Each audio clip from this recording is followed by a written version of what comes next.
Hey everybody, welcome back to Dave's Small Engines. Dave here, of course. I wanted to show you this Echo WP1000 water pump, probably what the WP stands for. I went to a local dealer who was getting rid of some of their Echo products yesterday. My understanding is they're going with a different line of equipment. And this was on the shelf, covered in dust. I think it was the display model. I understand that this design with the gray hood here, the gray cover, is older. You know, maybe this is a 5 or a 10-year-old unit. If you know the age or approximately how old it is, let me know in the comments. I can't really figure out a way to use the serial number to decode how old it is. But nonetheless, I was told it was new, and I mean, it certainly seems to be in good shape. So obviously this is a little bit concerning to me. When I press on the purge bulb, I can tell that this purge bulb is a little bit worse for wear. It's kind of starting to crack a little bit. And given the fact that this, when I peek inside, fuel filter doesn't look great either. So I know I'm at least into replacing the fuel filter and the bulb here before I even try to start it. What I don't want to do is draw any more of that fuel into the carburetor like I've probably already done here by pressing the purge bulb. So before I even try to start this unit, I'm going to pull the carburetor off, take the carburetor apart, clean it up, change the fuel filter, and then I know I have years of use ahead of me and that it's done properly. So as I started to dig in and look at, just how, oh geez, lost some of that old nasty fuel. Well, I'm not too upset about that. That stuff's gross. I need to get it out of there anyways. But as I started to look into this, this pump, I wanted to think, how old is it? How used is it? Should I be taking this back to the guy and saying, hey man, look, you sold me something that was used, you told me it was new. So I started looking it over kind of in more detail. That cylinder looks pretty awesome. The muffler usually starts to rust out if it's been used a lot, or at least discolors from the heat. And this looks pretty good. I mean, aside from some dust, I don't think he was wrong. I do think it is new, but I think it has been used, at least once as a demonstrator. Some signs in here of water sitting. So if it was used, if it was a demonstrator model, I don't think it was ever put away properly. Nonetheless, it has been sitting. I own this now and I intend to use it for myself. So I can guarantee that I've got years of service and good running, good pumping. I'm going to take this carb apart, new fuel filter. We'll see if we can get it going. One thing I do love about these older Echoes is they're no nonsense, easy to get at the main components. Now, taking this muffler off is a bit of a chore because you have to remove these two Allen bolts at the back. And normally you would just undo the front with a Phillips screwdriver. However, the pump casing is in the way. So I'm going to forego that because I don't believe that I need to get at the muffler at this point. It's very clean. But what I do need to get at is the carburetor. Butterfly bolt here. Another good indicator. I'll get a towel down here so we can start laying our parts out nicely. Another indicator is this air filter. So let's have a peek here.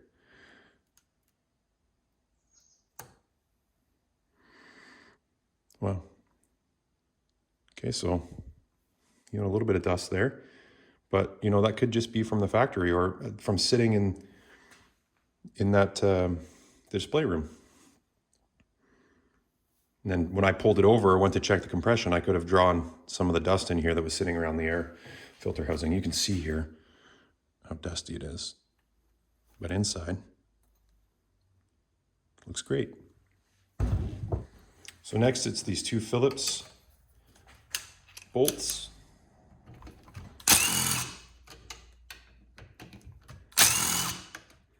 And as I said, very easy to work on.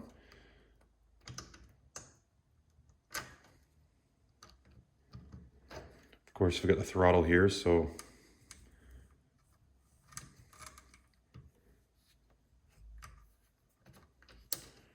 and the fuel lines. Make sure we're checking to see where the gaskets go. No gasket there. And there should be one on this side. Yeah, right here.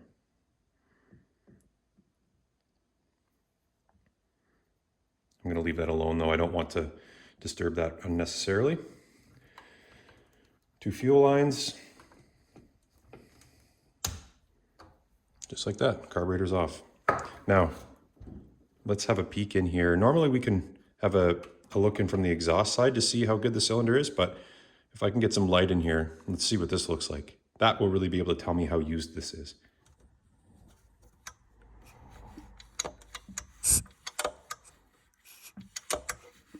Oh yeah, nice and shiny.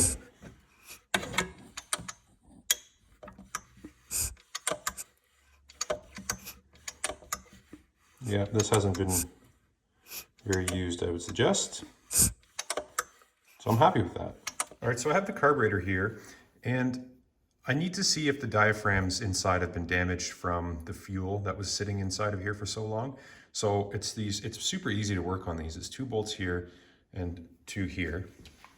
You can use a screwdriver or an impact like I am to back them out. Gets at the top. And what we're going to be doing is checking the state of the diaphragms here and seeing if there's any gunk that is built up.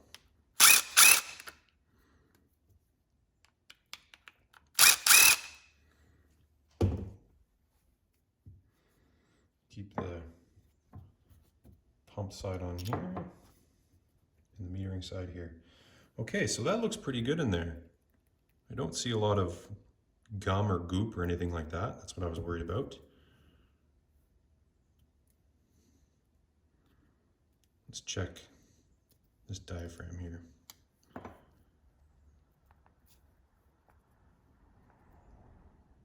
Okay, so it's still fairly pliable.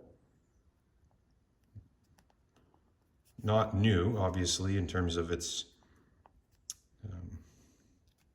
ability to move up and down. There's a couple creases here, but I still think this will work just fine. Now let's check the pump side.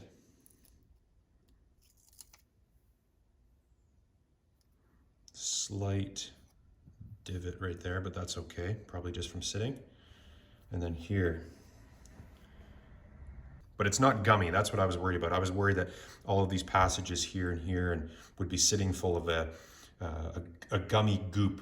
That's what happens with ethanol fuel that sits for a period of time. So I don't think I need to take this apart any further than I have right now. I have no concerns. Let's get some carb cleaner in here, just kind of clean things up and then put it back together.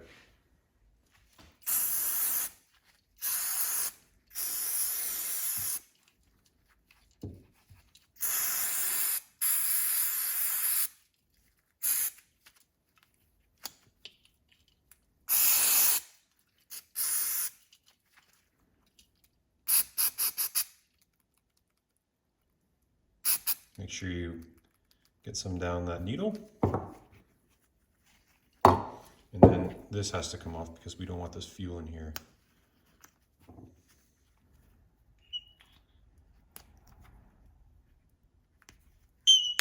There we go. Actually, that bulb is okay. So it must have just been kind of appearing to be cracking because it had been sitting without any fuel in it. Oftentimes the fuel can actually help the rubber.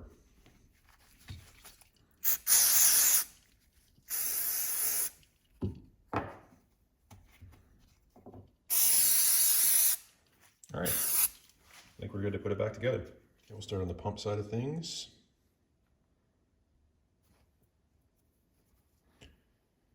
Remember with these gaskets on the pump side, the pump diaphragm goes against the body of the carburetor, and then the gasket goes on the top. And it's reverse for the metering side of the carburetor.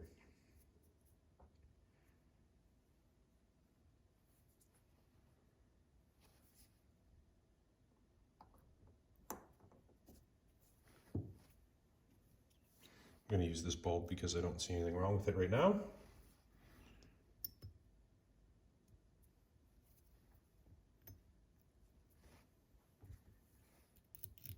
And obviously the two long bolts, because it's going through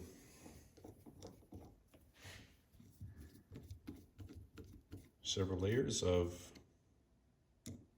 components.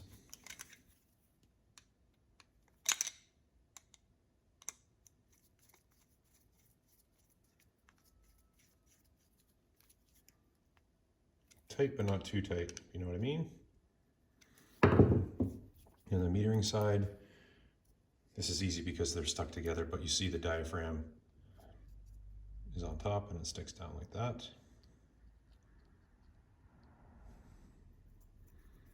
It kind of helps because there's a hook on this carburetor and it goes into the car body to help line things up like so.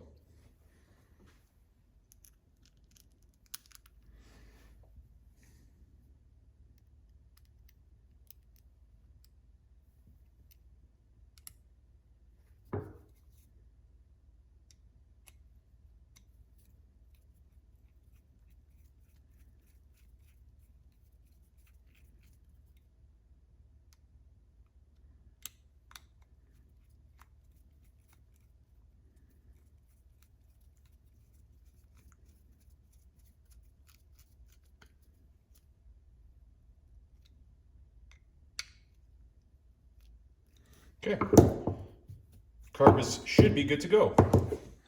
Okay, now let's get the rest of that nasty old fuel out of there.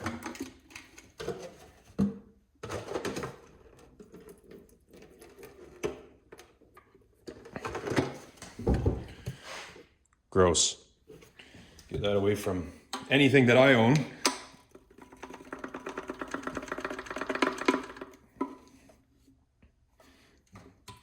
That should be good. Now let's check out that fuel filter. And be gentle with the rubber. There it goes. Oh, gross. That is gross. Oh, yeah, okay, and the fuel line is, look at this. Look at that. So that's another problem with fuel line and bad gas. Look at this. This is a otherwise new machine that had a little bit of gas sitting in it, and the fuel line just picks apart. Okay, so let's take the grommet off here. Use a flathead screwdriver, and we're just going to pull the whole thing out.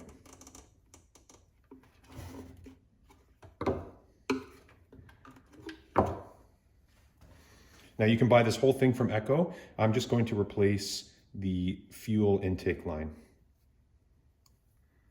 So I have some fuel line here from another job. So kind of want to match up the length. You can kind of guesstimate.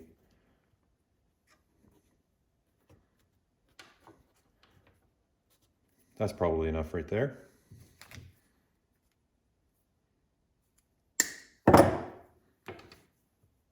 And then obviously this fuel filter is garbage at this point, so I'll grab a new one of those.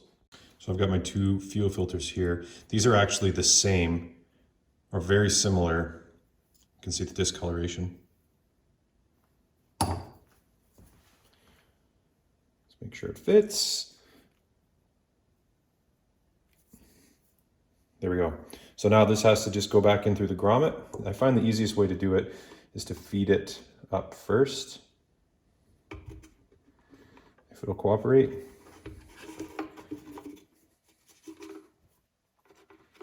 I guess this, see, sometimes it doesn't fit, sometimes it does.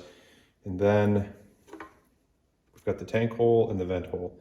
Now this grommet is showing some signs of age as well. This pump always sits upright, so I'm not worried about fuel coming out, but this should be something that I would consider replacing in the future. Gonna make sure the line goes up.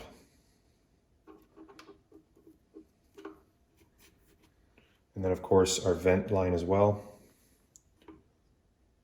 Sits in here, and then that grommet can go back in. The help of our flathead.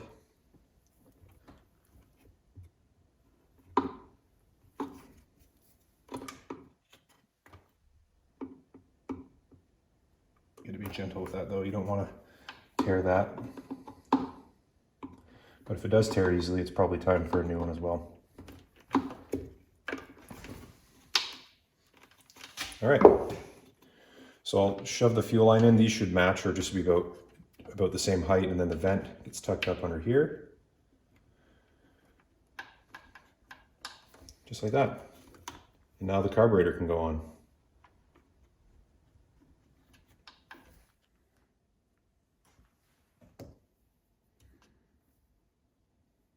So this is something to pay attention to. When you purge the carburetor, it pushes air, it draws fuel in from the bottom nipple here, in through the purge system, and then presses it out here. So you should actually be able to create some positive pressure with this bulb. So remember, this is the fuel inlet and the outlet. So it's drawing fuel through. As you saw, this one comes out, which means it's not picking anything up from the fuel tank, just returning it. So in and out.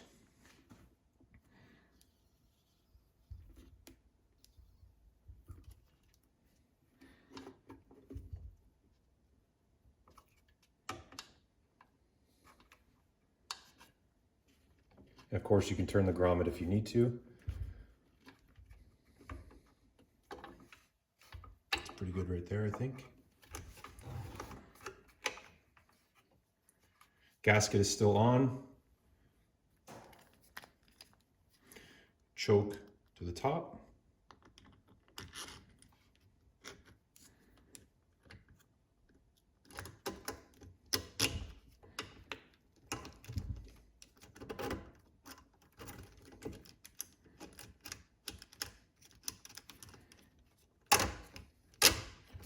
There we go.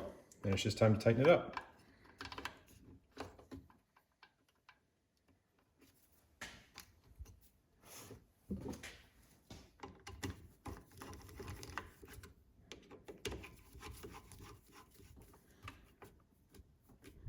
Tight, but not too tight, you know?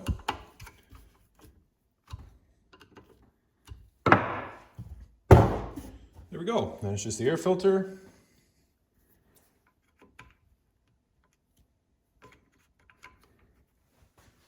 And the cover.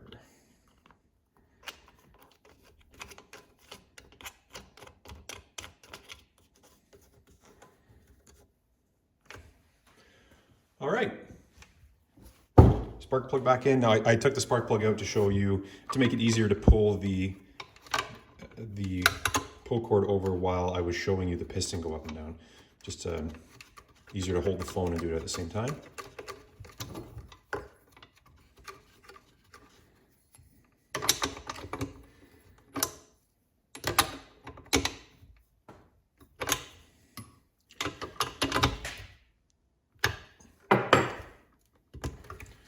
So we should be good to add new fuel here and see if it starts.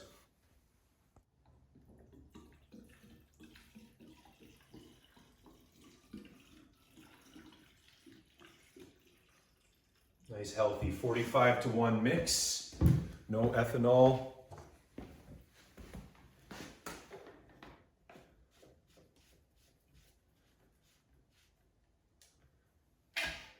Now with this pump, you don't want to start the engine until you've got water here and your pump is primed. You can damage the seals and everything inside. And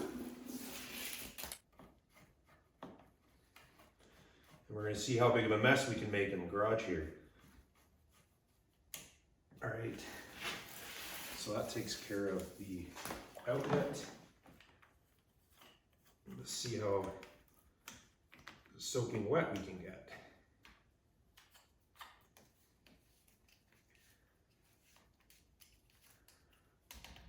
All right, then I will prime.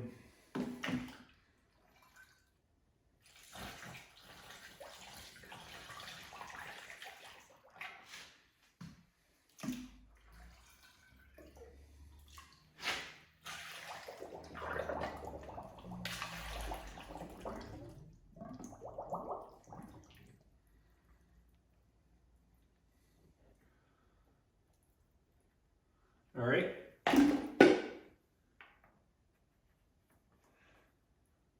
see what happens, guys. Got the prime it, purge it, I should say.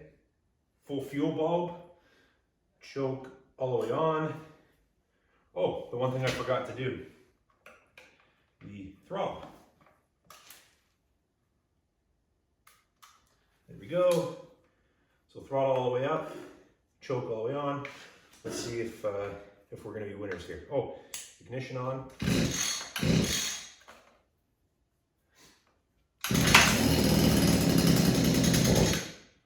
Okay, that's a good sign anyways.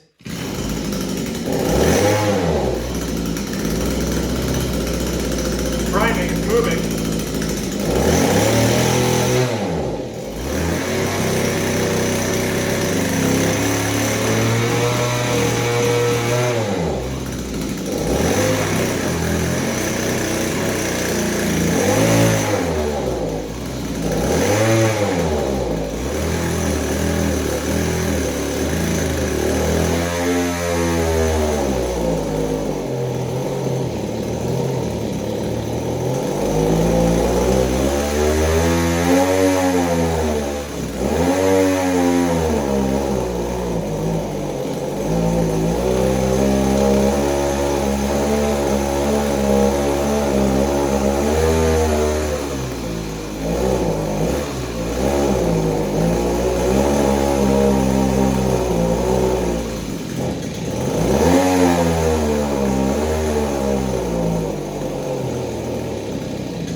So what I'm doing there is I'm adjusting the choke. So I'm wondering if I'm having a fuel delivery issue here, or if it's just really trying to prime itself up.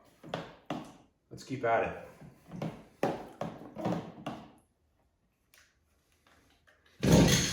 Trying to keep it running.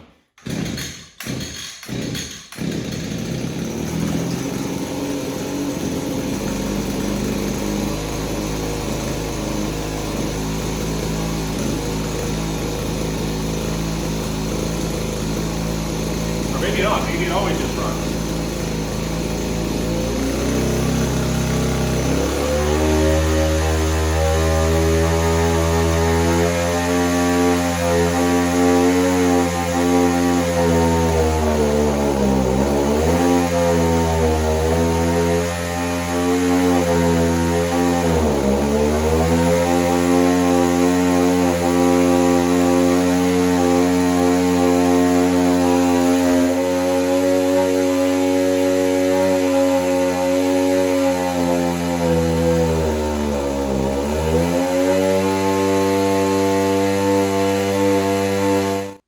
So as you saw there, you heard the tone and the RPMs of the engine go up and down. All I was doing was adjusting the high-speed needle on the carburetor. Because I didn't take the carburetor fully apart and remove the high and low speed needles, sometimes a little bit of that goop or that gummy engine, gummy fuel junk can get stuck inside that needle void. And by just adjusting it in and then out again, sometimes it can free it up. So there we go, guys. I would totally check that one off as a total win. This WP1000, although had been sitting and maybe not put away properly, with a few minutes and taking the carb apart, seems to be running great. If this weather would, hurry up and warm up, I'd get to use it a little bit more, but I'm certainly excited for the springtime when I can put this little puppy to work. Thanks for watching, guys. If you liked the video, I want you to know I had a ton of fun making it out here. And leave me a comment. I respond to every comment. And if you feel like it, subscribe. I appreciate it a ton.